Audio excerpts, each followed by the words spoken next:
Here we have a fully broken down imaging system that will go within the birds. This specific system will go within the trash analysis chamber in order to gather an accurate image for the Jetson Nano to determine if the object dropped by the bird is trash. The specific components are a collimating lens, which will collimate the light from the object into an IR filter. This filter will block out any IR light in order to create an accurate picture for our CMOS sensor. And then we have a 4mm focal length lens that will focus the light into the CMOS sensor. This will be our lens holder to hold these three components, as well as a lens mount that will hold the lens holder and attach it to our CMOS sensor. The CMOS sensor will then be interfaced into the Jetson Nano by a USB 3 interface, and a complete lens holder is shown here. Here we have our laser diode and a photodiode.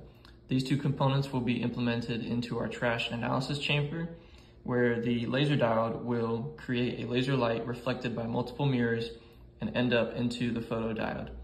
If any object falling into the trash analysis chamber breaks the plane of the laser, then the LED that we have set up will go off.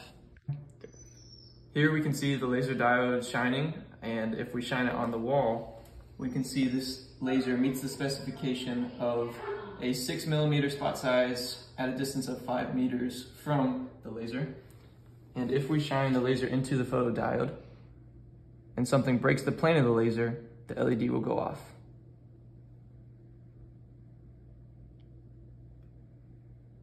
Cool.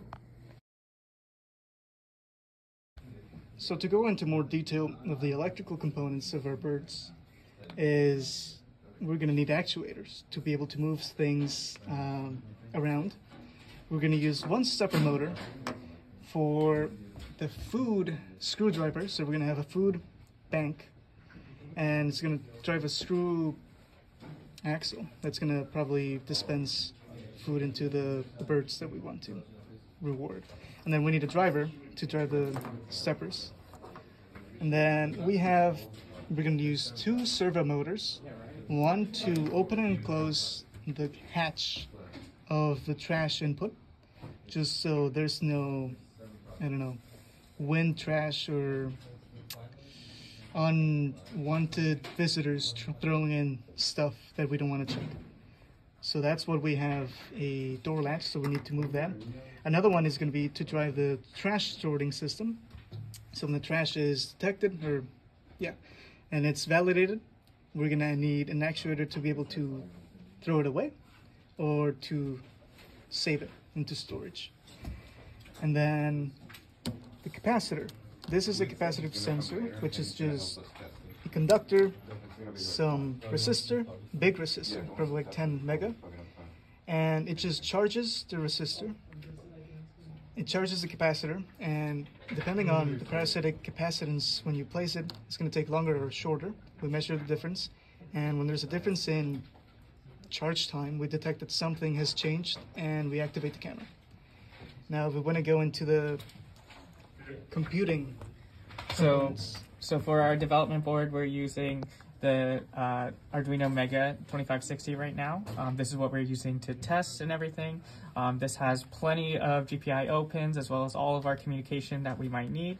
And because we're using this development board for testing, we're going to also be using a variation of the processor that's on it. This is the Mega 2560 on here, and we're using a variation of that that's very similar, just less pins. Yeah, less memory and less pins. Yep, this will have all of our low power processing on it, so it'll be things like reading from the laser diode, it'll be reading the capacitive sensor, all of that. It'll be sending communication between our high power processing, which is our Jetson Nano over here. This guy here is going to be all of our higher power stuff with our image recognition, all the artificial intelligence, anything that's running on it.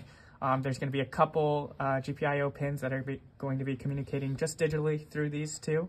And then finally, it'll come back over here, and this will be used to control any motors for either reward or opening up doors or giving food, sorting trash, etc.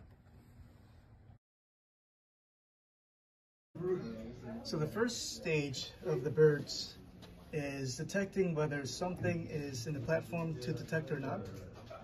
If there's nothing to detect, it's going to be in sleep mode, and if there's something to detect, it's going to check whether it's a bird or it's not. So the first sensor is the capacitor sensor. This is just a conductor that is just sensing constantly the duration it takes for the capacitor to charge and discharge. And when a parasitic charge or capacitance is detected, it will trigger, or it will read that something is there. And it's going to trigger the camera, the bird camera, to check whether it's a bird or not. And over here is the image recognition. If the recognition says that it's a bird, it will go and give a green light to the PCB. And the PCB will then turn on the laser brake system to see whether something is dropped into the chute. We have a laser and a photodiode. When the laser is broken, it will detect that something was dropped, and it will trigger the trash analysis camera to see if it's valid trash or not. And then it's going to go and decide whether to keep it or throw it away.